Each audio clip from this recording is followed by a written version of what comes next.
Hi, it's Dwyer. It is October 3rd, 2025. GamblersAdvisory.com, a free site. BettingAngle.us, a free site. Remember, the opinion you should follow should be your own. Just consider this video to be a second opinion from a complete stranger online. Now, yesterday, I admit, I was in a sports book. I was distracted. I was watching a masterpiece by a rookie pitcher in the Bronx, New York. 12 strikeouts, no walks, playoff game. Worse yet, a game 3 of the wild card round, the deciding game. And this Yankee guy was a fastball pitcher who could spot the pitch and who, incredibly, against the Boston Red Sox, was living in the upper part of the strike zone with fastballs. Right? So I admit, my attention was divided. On other TVs, most of the bar was watching Thursday night football. They were watching the 49ers, and I'm in the Bay Area, so the bar was packed. Right? They were watching the 49ers on Thursday night football, the only NFL game on, in LA against the hated Los Angeles Rams. Right? Just understand, out here on the West Coast, Niner fans, Ram fans, folks, it's oil and water. Right? Just understand it. Now let me make a few points here. There's a video online. I believe you want to, be part of a community, get information from whoever you can. This video is excellent, and it starts with the Niner Ram game, right? It's Warren Sharp. Folks, he's one of the best. That'll be obvious when you watch the opening of this video where he talks about the game. He's very stat-centric, right? And he makes some arguments. I'm going to make some other arguments here. I see the game a little bit differently than he does. But again, in the description section, I'm going to have a link to Warren Sharp's video where he discusses the game and he gives his own special insight. Now, let me make a few points here because I understand the way things roll out, right? Al Michaels said that there might be a quarterback controversy in the Bay Area, right? That, Brock Purdy might actually end up being challenged for the starting job by Mac Jones. Now, folks, I've said this before, and I know I sound like a loon. Good. More beer for me, right? You don't want to blindly follow the public. You don't want to blindly follow the last 5 minutes of your life, right? You want to have your own views, even when your views aren't consensus views, right? The people who make a mint in the stock market are the folks who spot trends before everyone else, right? It's the folks crazy enough to, think that ideas that are just simply absurd, right? Let's have electric vehicles, right? It's the Elon Musk of the world, right? Has no special knowledge on how to be a rocketeer, but yet he figures out how to land a rocket.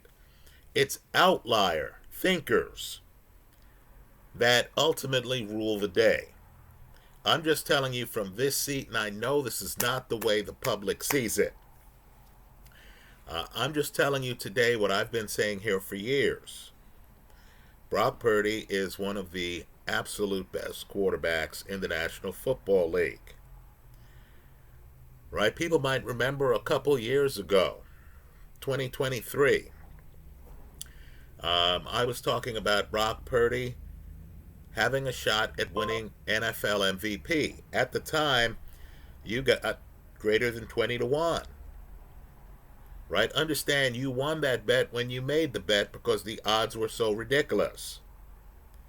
Purdy had the inside track to win the MVP until the evil Baltimore Ravens, that's how I remember it, with a guy named Lamar Jackson, played the 49ers. I believe it was Christmas Day. And Lamar Jackson then goes out, throws a lot of touchdowns. Brock Purdy threw a lot of interceptions and lost the award in late December, right? But understand, in situations like that, you're working Vegas. Because since you got over 20 to 1 odds on Brock Purdy to win MVP, once he's still a candidate heading into December, right, you have ample opportunity to see his chief competition for the award, right? You knew he was competing against Lamar Jackson. And you can say, okay, doggone it, I'm going to get more than $20 for every dollar I bet on Brock Purdy.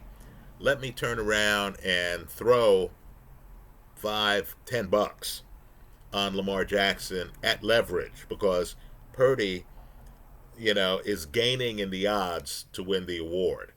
Well, let me just say, Mac Jones, magnificent, over 300 yards passing, right? No picks, looked great, looked heroic, touchdowns. He doesn't have the intermediate passing game that Brock Purdy has, right? Understand, the best quarterbacks are the ones who are extremely fast mentally, to the point where they can throw the ball to wide receivers who look like they're wide open, right? Both Purdy and Mac Jones have that skill. In my opinion, the most skillful play of the game was a touchdown that Mac Jones threw where he barely finished his drop back. Some 49er was wide open in the middle of the field. I know in real time it looks easy. And Mac Jones, as he's completing his drop back, gets the ball out and hits the guy who's unguarded in the end zone.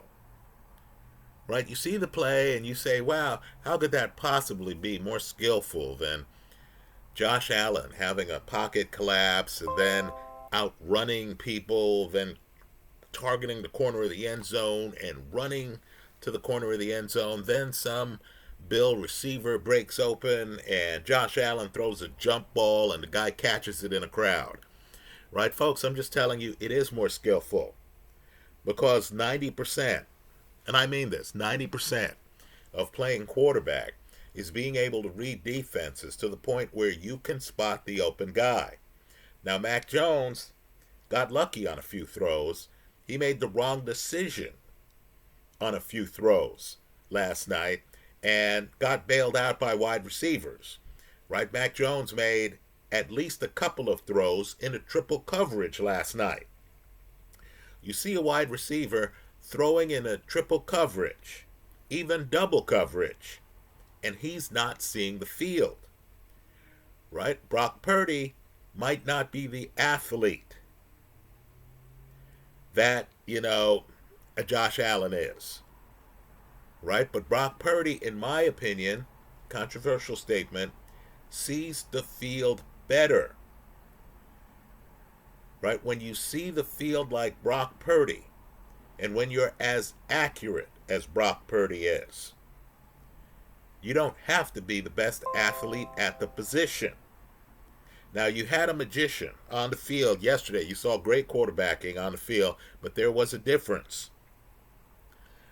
Right? The magician was Matthew Stafford. Folks, this is one of the few Super Bowl level quarterbacks playing today in the National Football League. Right? He's won a Super Bowl already. I'm not saying anything anyone doesn't know here.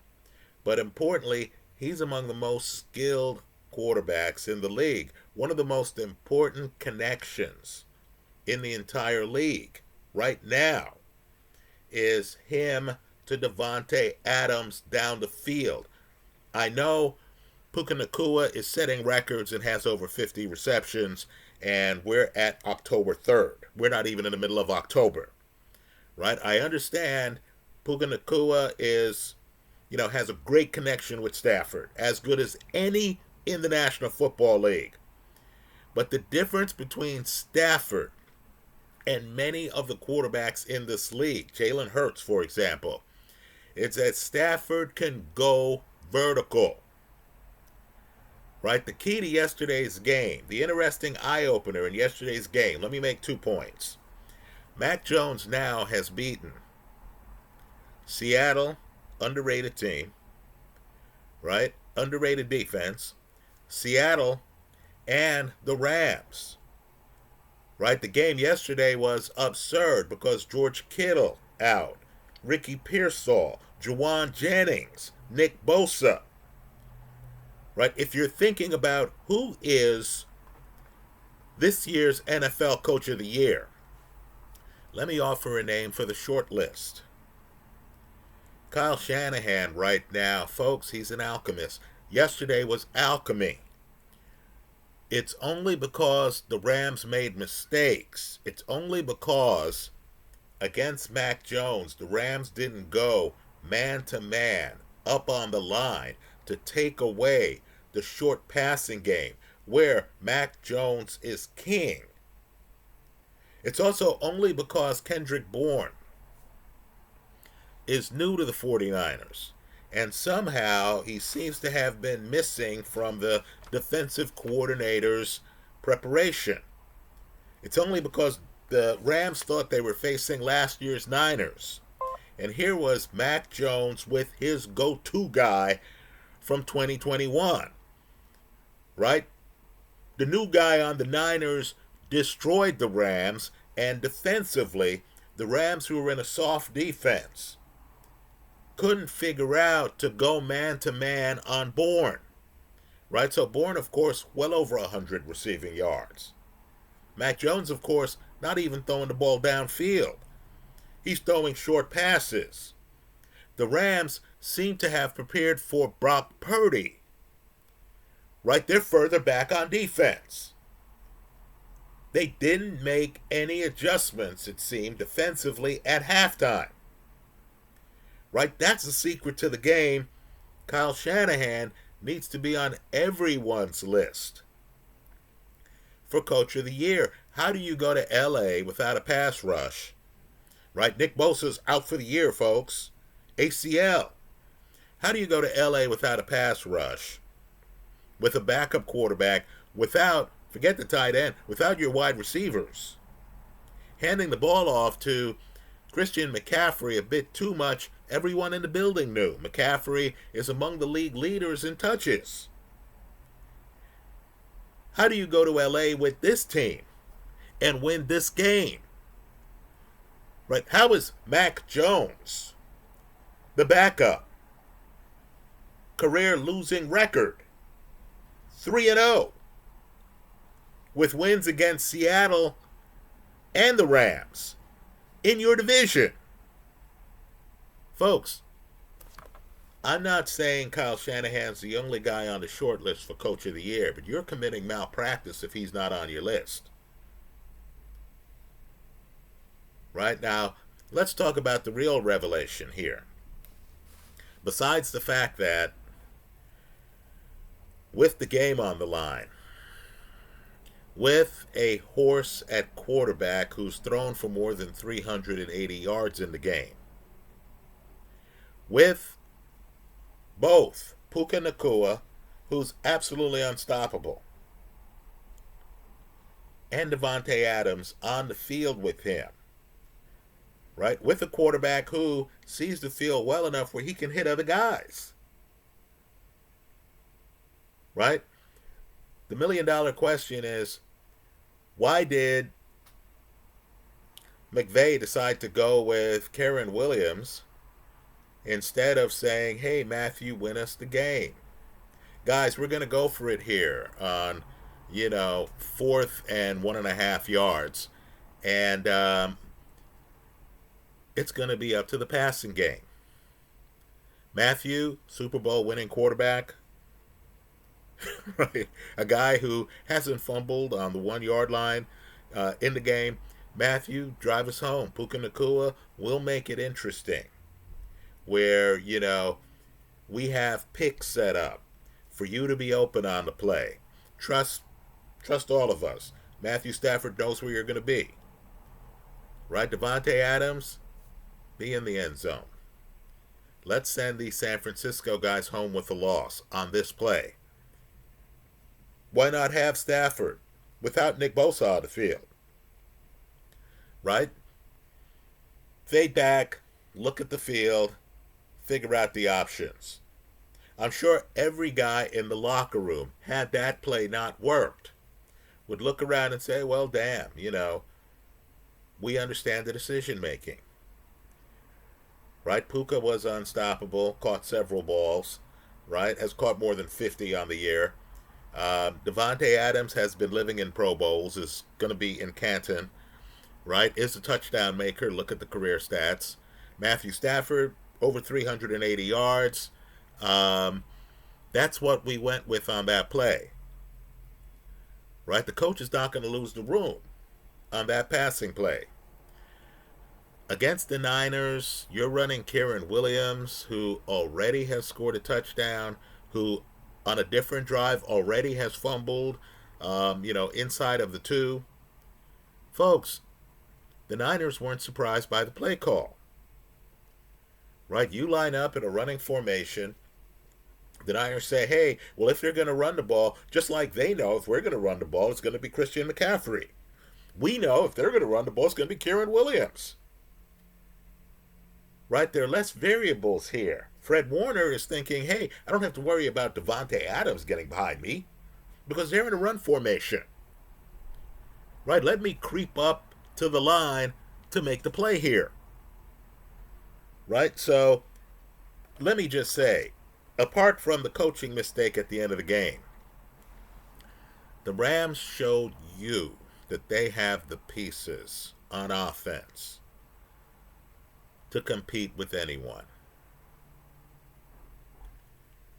Right? What the Rams have to do now is show you that against very accurate short passers with advanced read and recognition skills, against the Mac Joneses of the world, they can come up to the line of scrimmage and snuff them out.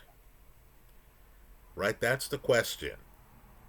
The Niners, God bless them, sooner or later, and it's October 3rd, sooner or later,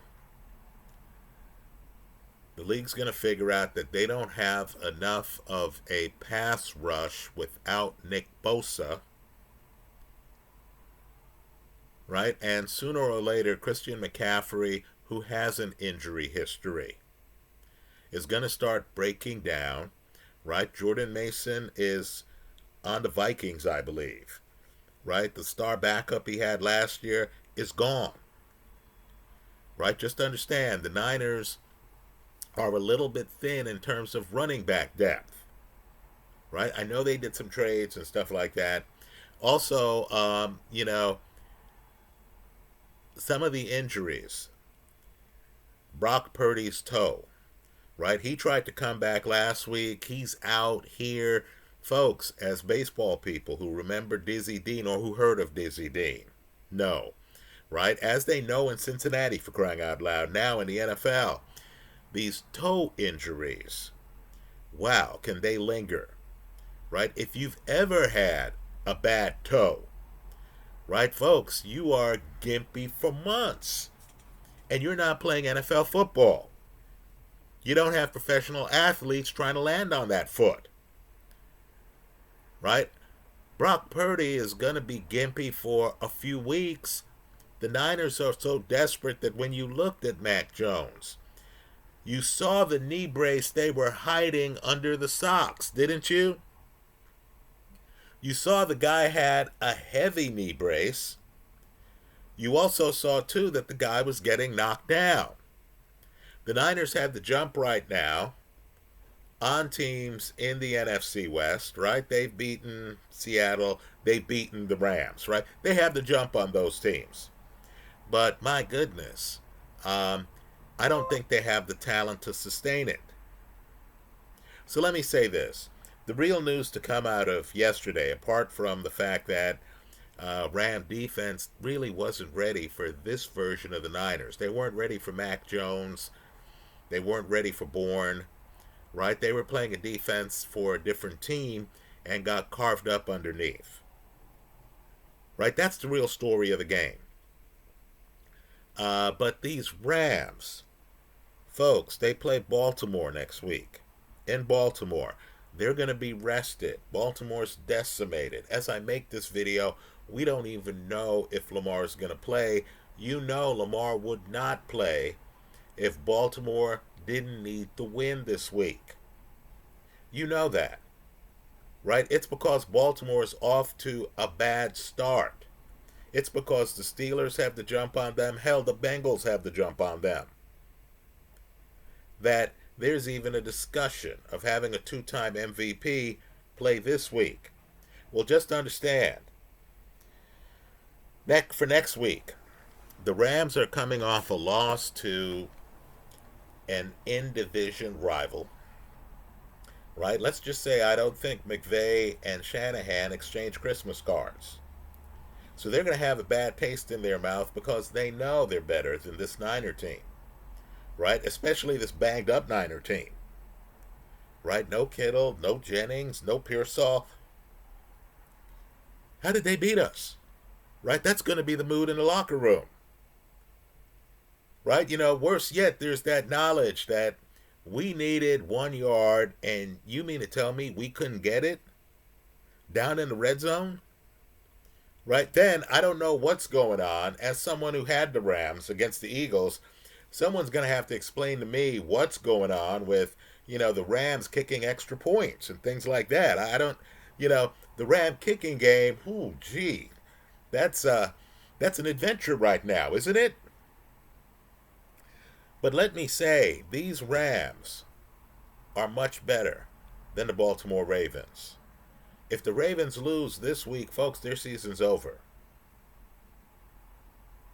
If the Ravens win, understand the Rams are 5.5-point favorites in Baltimore. Right? I don't know how Baltimore's defense, in its current state, they have talent, but a lot of it's injured talent. I don't know how they can stop Matthew Stafford. I don't know how they can stop Puka Nacua, who's sizzling. I don't know how they can stop Devontae Adams. Right? Let's just say, right now on a money line, I think the Rams are the play, and of course the Rams are going to be rested. I think the Rams are the play next week against Baltimore. Right? Let me say, too, they're not going to make the same mistake that they made here. Right? You know Lamar loves throwing to his tight ends. Right? We all know that. Here, they watched Mac Jones throwing to the Niner backup tight end. Right? They're not going to make that mistake against Baltimore. They're going to have to be more aggressive. The idea is going to be, Lamar, you're going to have to go vertical on us.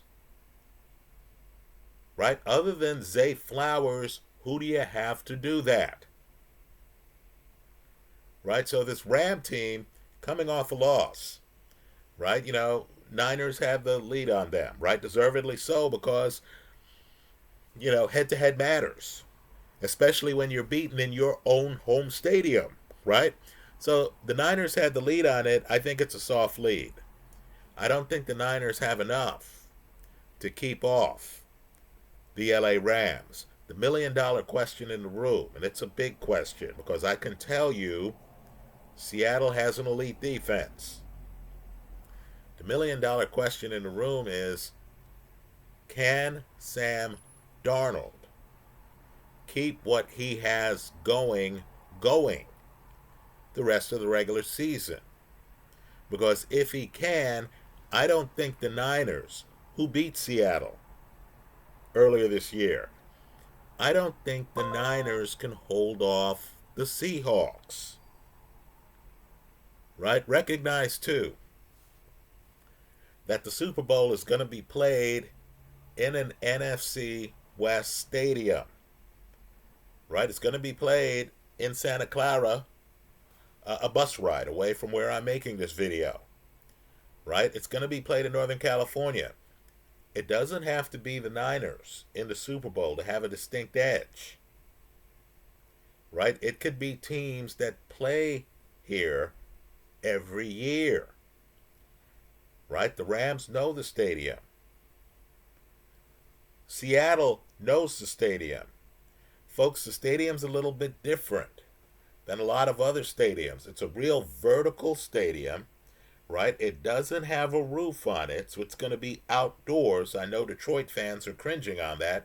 It's going to be outdoors, right? In, the Bay Area in early February, right? In early February, you can have a lot of rain. You could have a lot of other things out here. Wind, right? And it's going to be loud. It's an idiosyncratic stadium, right? Where if you have familiarity with the stadium, I believe you're going to have an advantage. You'll be ready for the noise level, right? I know Seattle's always ready for the noise level, but you're going to be ready for the noise level. You aren't going to be intimidated by the vertical nature of the stadium, right? Or the fact that the seats seem to be right on top of you. This isn't, the palatial setup that they have in places like Dallas, that they have in Southern California right now, right? So let me just say, keep an eye on the Rams. I know they lost this game. You want to be a contrarian, right? You want to be the person looking around the room as people say, oh, should Mac Jones be the starter even when Brock Purdy's healthy? And you know the answer to that is no.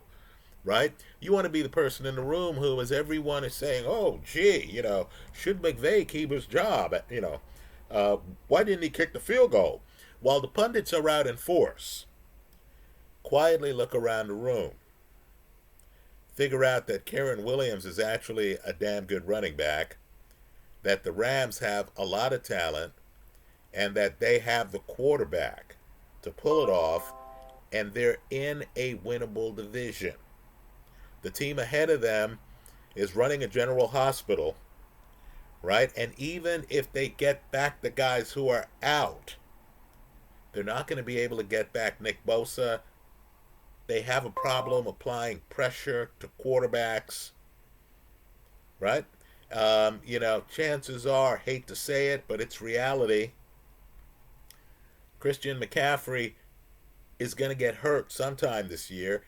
They're going to have to, at a minimum, rest him, do some load management. He can't continue to get the ball as much as he's getting the ball, right? Figure out, too, the wide receivers we're talking about, Ricky Pearsall's a young guy. In other words, the Niners are so thin. Brandon Ayuk is out, has been out for a while, might not be back anytime soon. So the wide receiving core, you're talking about a very young Ricky Pearsall. He's the Niners' most talented wide receiver right now, right? Jennings is definitely not a 1. He's really more of a 2. He's a gamer. The problem with Jennings is you can't point to one injury.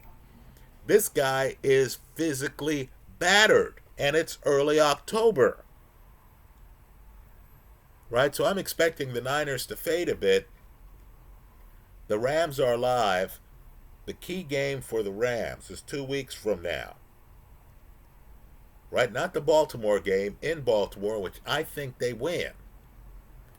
It's the game after that against the Jacksonville Jaguars in Jacksonville. Right? Gamblers know,